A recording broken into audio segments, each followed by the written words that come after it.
My dear student, welcome back my YouTube channel. आज की इस वीडियो में हम आपके लेकर आए हैं क्लास 10th 7 मार्च इंग्लिश का जो 817 बीएम का पेपर कोड है, इसका फुल सोल्यूशन लेकर आया हूँ। आप क्या करिए, इन क्वेश्चन को मिला लीजिए, आपका बहुविकल्पी प्रश्न कितना सही हुआ पूरा मैं आपको बताने वाला हूँ। तो चलो वीडियो को शुरू करते हैं। आपसे एक ही रिक्वेस्ट है कि वीडियो को लास्ट तक देखने है। देख सकते हो 2025 का अंग्रेजी का है 817 बीएम पेपर कोड है, और यहाँ पर देख सकते हो समय आपको 3 घंटे 15 मिनट मिला था। पूर्णांक आपका 70 नंबर का था। पूरा मैं सोल्यूशन लेकर आया हूँ। बस आपसे एक ही रिक्वेस्ट है, वीडियो को लास्ट तक देखना और चैनल पहली बार तो लाइक और चैनल को सब्सक्राइब कर लेना। ये देखिए कुछ इंट्रोडक्शन हैं जिन्हें आपको पढ़ना बहुत जरूरी है, इसी से हिसाब से आपने पेपर किया होगा। तो यहाँ पर आपको अच्छे से पढ़ लेना। मैं पूरा यहाँ पर सोल्यूशन कराने वाला हूँ, कौन सा ऑब्जेक्टिव कौन सा सही होगा। अब यहाँ पर कह रहा है read the following passage carefully and choose the correct option to answer the question that. कह रहा है कि इस पैराग्राफ को पढ़िए और नीचे जो प्रश्न दिया इसका उत्तर देना। तो आपने पढ़ा होगा, इसका प्रश्न का उत्तर दिया होगा, तो मैं सीधे प्रश्न का उत्तर देना स्टार्ट करता हूँ। प्रश्न पहला कह रहा है कि according to the passage men are in a great affinity with. तो इसमें कौन सा करेक्ट आंसर होगा, इसका राइट आंसर क्या होगा। तो यहाँ पर देखेंगे एफिनिटी और यहाँ पर देखेंगे बिटवीन ट्रीज, यानी कि पेड़ की यहाँ पर बात हुई है, बीच में पेड़ था। तो यहाँ पर आपको क्या करना, बस अकॉर्डिंग टू मिलाना है, इसमें मिलाकर आपको बस ढूंढना है। तो इसका right answer option number B हो जाएगा, ट्रीज करेक्ट आंसर हो जाएगा।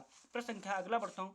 प्रश्न संख्या दूसरा कह रहा है कि who is compared with the banyan tree. Banyan tree किससे तुलना की गई, अली से, मिमोसा से, महमूद से, नॉन ऑफ दीज। इसका करेक्ट आंसर ऑप्शन नंबर इसमें सी वाला करेक्ट हो जाएगा, महमूद से की गई।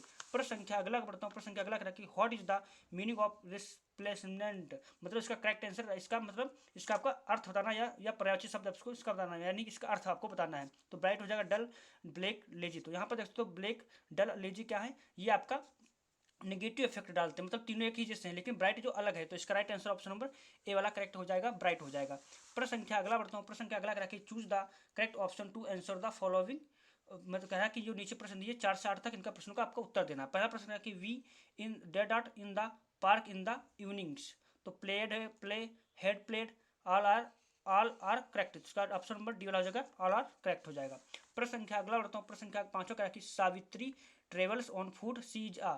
सावित्री यात्रा कर रही थी पैरों से, सी इज आ एक क्या थी, पेडिस्ट्रेन, यानी कि पैदल चलने वाला। ऑप्शन नंबर इसका डी वाला करेक्ट हो जाएगा, इसका करेक्ट आंसर डी वाला हो जाएगा।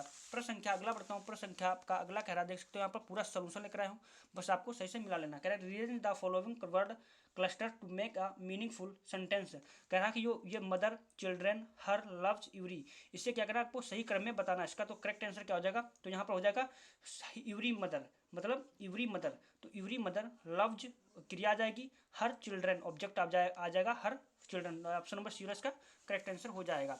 प्रश्न संख्या अगला बढ़ता हूँ। प्रश्न संख्या अगला कह रहा कि which of the following words in is misspelled. कह रहा कि जो गलत शब्द इसका चयन कीजिए। तो यहाँ पर मैंने ढूंढा तो इसमें सभी यहाँ पर सही दिख रहे हैं। डिफिनेशन हो जाएगा, डेमोस्ट्रेशन हो जाएगा, डिफिशेंसी हो जाएगा। अब डिलीजेंट माने होता है डिलीजेंट का डिलीजेंस बना दिया गया। तो इसका यहाँ पर अगर देखा जाए तो ऑप्शन नंबर डी वाला ही गलत होगा, तो इसका डे ऑप्शन राइट हो जाएगा। डिलीजेंट से जो मेहनती होता है उसका डिलीजेंस बनाया गया। यदि आपका यहाँ पर एडजेक्टिव या एडवर्ब बनाया गया होगा, कुछ भी बनाया गया होगा, तो ये सही हो सकता है, नहीं तो ये यही वाला गलत हो जाएगा। तो इसका डी वाला राइट आंसर हो जाएगा।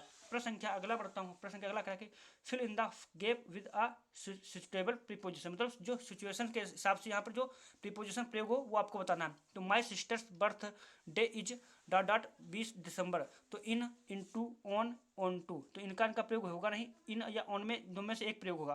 तो यहाँ पर देखेंगे हम डेट है, यहाँ पर डे और दिन की, और यहाँ जहाँ पर तारीख की बात हो वहाँ पर हमेशा ऑन का ही प्रयोग होता है, ठीक। और यह इनका प्रयोग समय लंबे समय के, जैसे कि मौसम हो गया, जैसे कि पर्यावरण हो गया, इस लंबे ड्यूरेशन के लिए इनका प्रयोग किया जाता है। लेकिन यहाँ पर ऑन का प्रयोग हुआ, डे और दिन के लिए ऑन का प्रयोग होता है। तो इसका डी वाला, इसी वाला राइट आंसर हो जाएगा। प्रश्न संख्या अगला बढ़ता हूँ। प्रश्न संख्या अगला कह रहा कि read the following passage given below and choose the correct option to answer the questions that below. कह रहा कि 9 से 12 10 तक जो प्रश्न दिए उसका इसको अच्छे से पढ़िए, इसके बाद नीचे प्रश्न के उत्तर दीजिए। कह रहा है a sweet bread is a known as mole bread has bowl. तो यहाँ पर देख सकते हैं, हम इसमें ढूंढेंगे तो क्या करेंगे, यहाँ पर इसको पढ़ेंगे तो यहाँ पर देखो, यहाँ पर बोल का प्रयोग होगा। क्या हुआ, बोल। स्वीट मतलब a sweet bread is known as क्या थी, तो बोल थी। ऑप्शन नंबर इसका सी वाला करेक्ट हो जाएगा। Sandwich must be prepared for the oceans of. तो इसका राइट आंसर क्या हो जाएगा, daughter's engagement. Option number B वाला इसका करेक्ट हो जाएगा। आप क्या करना है, इसको देखो यहाँ पर डॉक्टर एंगेजमेंट की बात हुई, तो ऑप्शन नंबर इसका बी वाला करेक्ट हो जाएगा। प्रश्न संख्या अगला बढ़ता हूँ। प्रश्न संख्या अगला पूरा आपको अंत तक बने रहना, पूरा सोल्यूशन लेकर आए। अगला प्रश्न कह रहा है कि choose the correct option to answer that the following questions. Who is any long avoided friend? Her pen, her cat, her diary, he, her dog. तो इसका right answer option number C वाला हो जाएगा।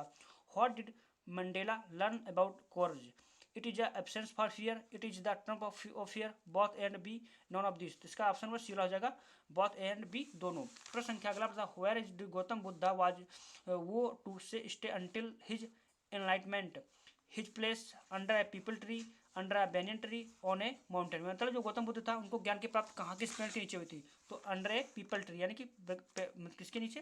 पीपल के पेड़ के नीचे उनको ज्ञान की प्राप्ति हुई थी। प्रश्न संख्या अगला कह कि read the question given extras and choose the correct option to answer the following questions. कह इसको अच्छे से पढ़िए और जो आपका ये पोइट्री से नीचे प्रश्न का उत्तर दीजिए। Who is the poet of the pome the trees? अब ये ट्रीज किस कविता से किसने लिखा तो आपको बताना है। तो इसका राइट आंसर क्या हो जाएगा? इसका correct answer option number D वाला हो जाएगा, एडमिनेट रिच हो जाएगा। ऑप्शन नंबर डी वाला इसका करेक्ट आंसर हो जाएगा। प्रश्न संख्या अगला बढ़ता हूँ। प्रश्न संख्या अगला कह the poet maintains about the departures. तो क्या हो जाएगा? फॉरेस्ट हो जाएगा। क्या हो जाएगा? फॉरेस्ट हो जाएगा। यहाँ पे देखो फॉरेस्ट की बात हुई तो यहाँ पे फॉरेस्ट वाला करेक्ट आंसर हो जाएगा। प्रश्न संख्या अगला बढ़ता हूँ। Choose the correct option to answer the following question. Who is tricky? Tricky कौन था? A cat, a dog, a monkey, a rabbit. तो ए डॉग था। ऑप्शन नंबर सी वाला इसका करेक्ट हो जाएगा। प्रश्न संख्या अगला बढ़ता हूँ। प्रश्न संख्या अगर 17 का रखी, Max entered several room through the balcony, roof, back door, main door. तो मैन डोर हो जाएगा। प्रश्न संख्या 18 का रखी, where did Griffin state I am in? तो इसका ए वाला करेक्ट ही हो जाएगा, यही वाला राइट आंसर हो जाएगा। ये आपका सप्लीमेंट्री से आपने चैप्टर पढ़ा होगा तो आप आसानी से इसको सही कर लिया होगा। Who is Lakshmi? लक्ष्मी कौन थी? Bholi cow, Bholi's teacher, Bholi's classmate, Bholi's mother. तो इसका ए वाला करेक्ट हो जाएगा। प्रश्न संख्या अगला करा कि what was the name of the shop in which Anil lived in room? Roman sweet shop, Brijwasi sweet shop, Krishna sweet shop, Jamuna sweet shop. इसका ऑप्शन सी वाला करेक्ट हो जाएगा। इस प्रकार से अपने 20 ऑब्जेक्टिव करा दिए। आप कितने सही कर पाए हो तो कमेंट में इसका उत्तर देना। यहाँ पर आप देखो पार्ट भी रीडिंग है जो भी बहुत सरल था। यदि आपने अच्छे से तैयार किया और देखो इसको पढ़कर इसके ढूंढकर इसी में से लिखना था। ये आपका 7 नंबर का था पैसेज। तो अगर आपने अच्छे से तैयारी की होगी तो आप आसानी से इसको कर लिया होगा। और यहाँ पर देख सकते हो ये आपका एप्लीकेशन आ गया। इसके बाद यहाँ पर देख सकते हो ये देखो यहाँ पर ये आपका लेटर वो आ गया। आपका क्या आ गया? यहाँ पर आर्टिकल आ गया था। इसके बाद ग्रामर था। The principal said to me why are you not talking your leave, यानी कि आपका इंट्रोगेटिव था फर्स्ट टाइप का, ये इंट्रोगेटिव सेंटेंस था। सेकंड टाइप का द प्रिंसिपल सेड, तो इसको आस्क में बदलते हैं।